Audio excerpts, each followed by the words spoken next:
What's up, guys? Now, I know this is not my usual content, but lately in my off hours, I've been getting back into Planet Zoo in a big way, definitely due in part to the new Wetlands DLC that recently came out. So I wanted to make a quick video going over everything added by this new expansion pack for anyone else like me who is a Planet Zoo fan, but maybe always hesitates just a little before grabbing new content because they like to wait and see if it's truly worth it. So the Wetlands pack adds 7 new habitat animals and 1 new exhibit animal, some cute park signage, and a new challenge scenario called Greenleaf Zoological. The challenge is to restore this wildlife conservation park located in the Pantanal region, which is mostly in Brazil but also extends into Bolivia and Paraguay.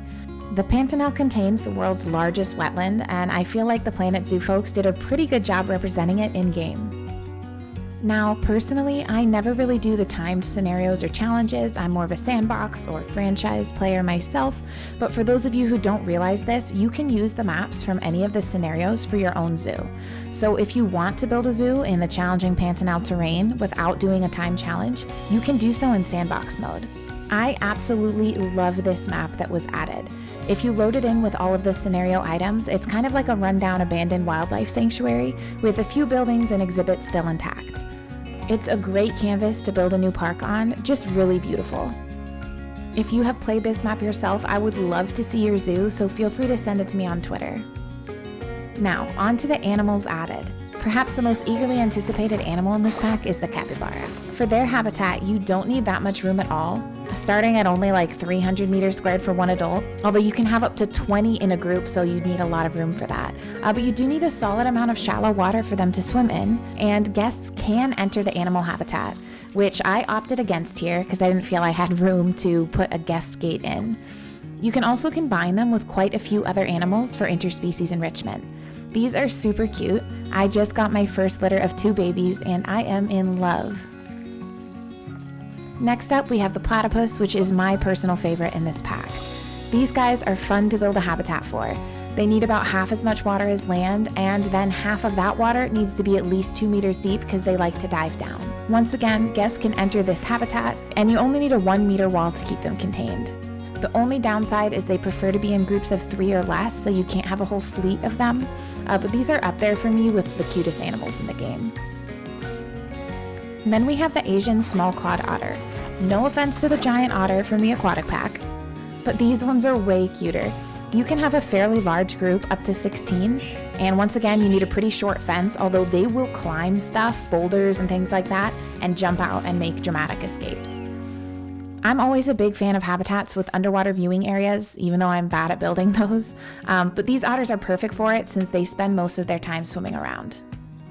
And they too have a few other species that you can put them in a habitat with for some really awesome exhibits. Next up, we have the spectacled caiman. Now, I'm really afraid of alligators or anything that looks like them, but at the same time, these are kind of cute to me in a frightening way. Might be because they're pretty small. The Zoopedia says males can reach over 13 feet long, which is going to be a hard no from me. I'm not into that. Most of their habitat is going to be water. They don't really need any land area at all. I gave them way more than necessary here. They also reproduce very quickly as they have an incubation period of only 1 month, and each mating event produces between 3 and 8 offspring, so watch out. And shockingly, guests are advised not to enter their habitat. Then we have the wild water buffalo, which is native to Southeast Asia and can share habitat with these guys. Unsurprisingly, they need a fair bit of land area and a higher fence, so I'm going to build a big area with a little aerial walkway for guests to view the animals from. They do like to have a little water as well to splash around in, but based on their name, I thought they'd need a lot more than they do. This amount of water that I've given them is way overkill. I love all the animal sounds in this game so much. I've always had a soft spot for cows, so I feel especially fond of these buffalo when they make their little moo noises. Another animal added with similar habitat needs is the Nile lechwe, which is an endangered herd animal native to a very small part of Africa. If you want a co-ed group, it can be up to 50, but you can only have 1 male. I was surprised to see that guests can enter this habitat because I feel like one wrong move and you could be gored, but perhaps that's just me being paranoid. I opted for an aerial overlook instead of a walkway through. First of all, this partial habitat was already there from the scenario, and I think I might add in another species down the line. They can share habitat with a few other typical safari type animals, such as the African buffalo, ostrich, and reticulated giraffe. Next, there is the red-crowned crane, a vulnerable species native to East Asia that can be in groups of up to 80. The only other animal I've gotten that many of in this game is penguins, and that was a complete accident because they started to reproduce exponentially and I just could not get a grip on it. These cranes are monogamous, so you don't need to worry about having only one male in the group. You can have as many as you please. Guests can enter their habitat as well. Again, seems risky to me, but maybe that's just because I've been rewatching all the Jurassic Park movies this past week, and birds remind me of raptors. They do like to have a little bit of water to paddle around in, and it's definitely worth it to give them a big area, just because I think it's kind of soothing to watch them floating around serenely between the lily pads. And finally, one exhibit animal was added, the Danube-crested newt, native to Hungary, Romania, and Moldova. Good luck finding them in your exhibit without locating them in the exhibit menu. I tried for like 10 full minutes before giving up.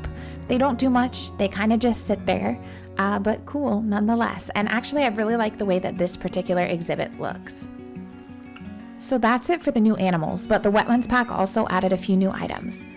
There are 2 sizes of hot water taps, which are enrichment items for certain animals, including the capybara, and relieve stress for them.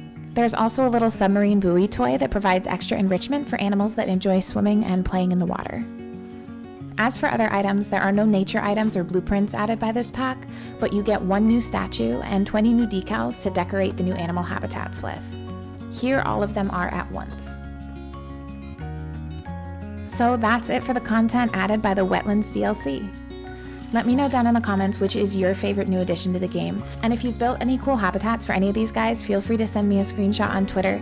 I'm a pretty amateur habitat designer myself, so I always love to see the work of more skilled builders. As always, thank you so much for watching, and I'll see you guys soon.